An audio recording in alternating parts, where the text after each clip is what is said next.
مثلا حیوان اور انسان میں کیا فرق ہے؟ بیل ہے وہ بھی چلا رہا ہے، مشقت تو وہ بھی کر رہا ہے. بار برداری کا اونٹ ہے وہ ڈھو رہا ہے ادھر سے ادھر تک، محنت تو وہ بھی کر رہا ہے. انسان محنت بھی کرتا ہے مزید اس کو رنج اور غم جو سابقہ اس کو پیش آتا ہے. بیل کو پتہ بھی نہیں ہوگا میری کو اولاد بھی ہے، نسل بھی ہے، وہ کوئی بیمار ہے، کس حال میں ہے. گائے کو بھی اپنے بچے کی خبر ہوگی، وہ چھوٹا سا جب ہے دودھ پیتا ہے، اس کے بعد اسے کیا پتا وہ کہاں گیا کہاں نہیں ہے. انسان کو جو تکلیفیں جھیلنی پڑتی ہیں، جو غم جھیلنے پڑتے، وہ حیوان کے لیے نہیں ہے، یہ انسان کے لیے. اسی لیے کہا غالب نے کہ قید حیات و بند غم اصل میں دونوں ایک ہیں. موت سے پہلے آدمی غم سے نجات پائے کیوں؟ تو یہ مشقت اور غم دونوں کو شامل کر لیجئے. انسان کا معاملہ حیوان سے بدتر ہے اس وجہ سے. کبھی کسی بیل کو اونٹ کو وہ صدمہ نہیں ہوا ہوگا کہ بیٹا نے سینے تان کر کہا ابا جان آپ چھوڑیے، آپ کیا باتیں کرتے ہیں، آپ دقیانوسی باتیں کرتے ہیں. اب زمانے کا رنگ بدل گیا. وہ جو بوڑھے باپ کو جو اس وقت صدمہ پہنچتا ہے، یہی ہے وہ جس پر میں نے اپنی جوانی کھپائی ہے، اس میں میں نے اپنے آپ کو انویسٹ کیا ہے. آج یہ میرے سامنے کھڑا ہو کر کیا کہہ رہا ہے؟ اور یہ تو میں نے بڑی ہلکی مثال دی ہے. گالیاں دینے والے بھی ہیں، ماں باپ کو قتل کرنے والے بھی ہیں. مرتا نہیں ہے بڈھا، یہ مرے تو مجھے یہ ساری جائیداد ملے اور مجھے آزادی حاصل ہو. یہ غم جو ہے، یہ معاملہ اس سورہ مبارکہ میں آیا ہے. لقد خلقنا الانسان فی کبد، ہم نے انسان کو مشقت ہی بتائی، یہ اس کا مقدر ہے. ہر انسان قسمیں کیا کھائیں؟ لا اقسم بہذا البلد، مکہ شہر، اس لیے کہ وہاں معیشت بڑی مشکل تھی. بے آب و گیا وادی میں رہنا کوئی آسان کام تھا. ربنا انی اسکنت من ذریتی بواد غیر ذی زرع عند بیتک المحرم، بڑی مشقت والی زندگی. اور اے نبی انت حل بہذا البلد، آپ کو حلال ٹھہرا لیا گیا ہے اس شہر کے اندر. یہ دوسری مشقت ہے جو انسان جھیلتا ہے کسی مقصد کے لیے. محمد الرسول اللہ دعوت اور تبلیغ دین کے لیے اللہ کی توحید کا پرچار کر رہے ہیں. کوئی کہتا پاگل ہے، مجنون ہے، دماغ خراب ہو گیا ان کا، شاید کسی جن کا سایہ ہو گیا ہے، کوئی بدروح آ گئی ہے، جھوٹ بول رہے ہیں. کسی سے ڈکٹیشن لے کر آتے ہیں، ہم پر دھوس جماتے ہیں کہ یہ اللہ کی وحی مجھ پر نازل ہوئی ہے. کیا بیت رہا ہے حضور کے قلب مبارک پر؟ انت حل بہذا البلد، یہ دوسری مشقت ہے. زندگی میں کوئی مقصد ہو آپ کا، تو آپ کو تو جو مشقت اب جھیلنی پڑے گی اس مقصد کے لیے. وہ مقصد کوئی سا ہو. ووالد وما ولد، ایک ہے اپنا اکیلے کا پیٹ پالنا، ایک اولاد کی پرورش، وہ اور دکھ. 10 گنا مسائل. یہ سارے قسم جو کھائی کس بات پر؟ لقد خلقنا الانسان فی کبد. اسی طرح سورۃ الانشقاق، کیونکہ میں نے یہ بارہا ایک بات بیان کی، قرآن مجید میں اہم مضامین 2 جگہ ضرور ہوتے ہیں. اذا السماء انشقت، جب آسمان پھٹ جائے. وَأَذِنَتْ لِرَبِّهَا وَحُقَّتْ، اس لیے کہ اللہ کا حکم ہوگا، وہ اپنے رب کا حکم سنے گا، اس کی تابع داری کرے گا، اور یہی اس کا مقام ہے. وَإِذَا الْأَرْضُ مُدَّتْ، اور زمین کو کھینچا جائے گا. وَأَلْقَتْ مَا فِيهَا وَتَخَلَّتْ، اور جو کچھ اس کے اندر ہوگا وہ باہر نکال پھینکے گی اور خالی ہو جائے. ہم بھی اسی کے پیٹ میں سے برآمد ہوں گے نا. ایک مرتبہ ہماری ولادت ہوئی ہے ماؤں کے پیٹوں سے، دوسری ولادت ہونی ہے اس زمین کے پیٹ سے جب یہ قبریں ہمیں اگل دیں گی. وَأَذِنَتْ لِرَبِّهَا وَحُقَّتْ، یہ حکم ہوگا اسے اس کے پروردگار کا، اسے اپنے رب کے حکم کی پاک مانگنا ہے، یہی اس کا مقام. یا ایھا الانسان انک کادح الی ربک کدحا فملاقیہ، اے انسان تجھے مشقت پر مشقت جھیلتے ہوئے، محنت پر محنت کرتے ہوئے ہی آگے بڑھنا ہے، اور پھر اپنے رب کے حضور میں پیش ہونا ہے. یہ اور مصیبت ہے. کسی اونٹ اور کسی بیل سے محاسبہ نہیں ہے. وہاں کیا کر کے لائے؟ جو مشقت تھی اس دنیا کی تھی، جھیل لی، ختم ہوئے، اب کوئی حساب کتاب تو نہیں. یہ اگلی منزل ہے انسان کی. فملاقی، اپنے رب کے حضور میں حاضری بھی ہے، پھر جب سوال جواب بھی ہوگا. اسی لیے آخری پارے ہی کی پہلی صورت ختم ہوتی ہے نا، وَيَقُولُ الْكَافِرُ يَا لَيْتَنِي كُنتُ تُرَابًا.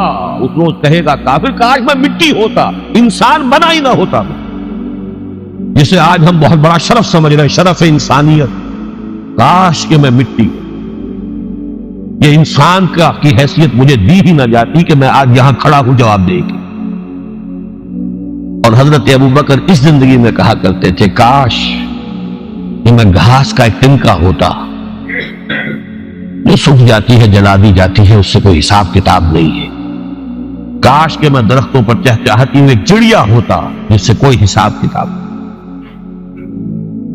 یہ اگلا ہے اس کی بھی اصل میں. اسی لیے غالب کی جو عظمت لوگ مانتے ہیں تو کچھ باتیں ہیں جو تعبیرات ہیں. اب تو گھبرا کے یہ کہتے ہیں کہ مر جائیں گے، اور مر کے بھی چین نہ پایا تو کہاں جائیں، تو کدھر جائیں؟ وہاں تو اگلا مرحلہ بھی آنا ہے، وہ ہے اس صورت میں یا ایھا الانسان انک کادح الی ربک کدحا فملاقی. نتیجہ کیا ہے ان دونوں کا؟ ہر انسان کو محنت اور مشقت تو کرنی ہی ہے. اب مجھے حدیث بھی یاد آ گئی ہے. حضور نے فرمایا کل نفس یغدو فبائع نفسہ وموتقھا وموبقھا. ہر انسان جب صبح آنکھ کھلتی ہے رات کے سونے تک وہ اپنے آپ کو بیچتا ہے.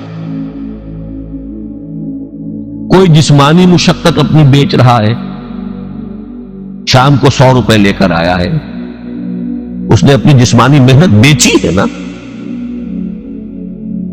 کسی نے اپنی ذہنی محنت، ذہنی صلاحیت بیچی ہے، چاہے وہ ڈاکٹر ہے، چاہے انجینئر ہے، کوئی اور ہے، وہ اپنی ذہنی صلاحیت بیچ رہا ہے بیٹھا ہوا اپنے کلینک میں، اپنے آفس میں.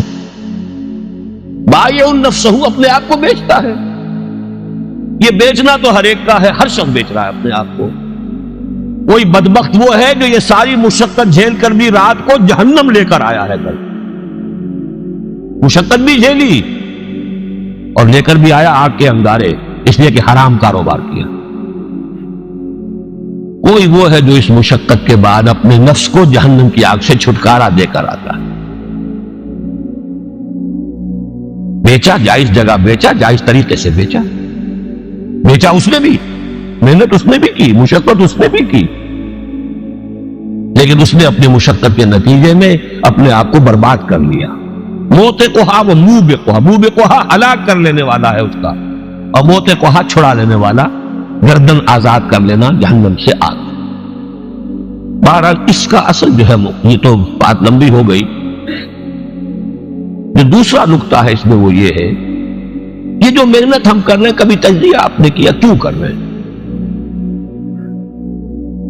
کس کو آرام پسند نہیں؟ ہم نے نظم پڑھی تھی شاید میٹرک میں یا ایف اے میں، lotus eaters. Surely slumber is better than toil. کون محنت کرنا چاہے گا؟ کیوں نہیں آرام کرنا چاہتا؟ کیوں صبح نکل کے آپ خجل خوار، جس کو پنجابی لہجے میں کہہ رہا ہوں، ہوتے سارا دن گھر میں بیٹھے آرام کریں، بال بچوں میں وقت گزارے. کبھی کسی کی ڈانٹ سنی، کسی افسر کی ڈانٹ سنی، کسی اپنے باس کی ڈانٹ سنی؟ کیوں؟ کوئی سبب ہے نا، کوئی چیز ہے، کوئی محرک ہے جو آپ کو آمادہ کرتا ہے.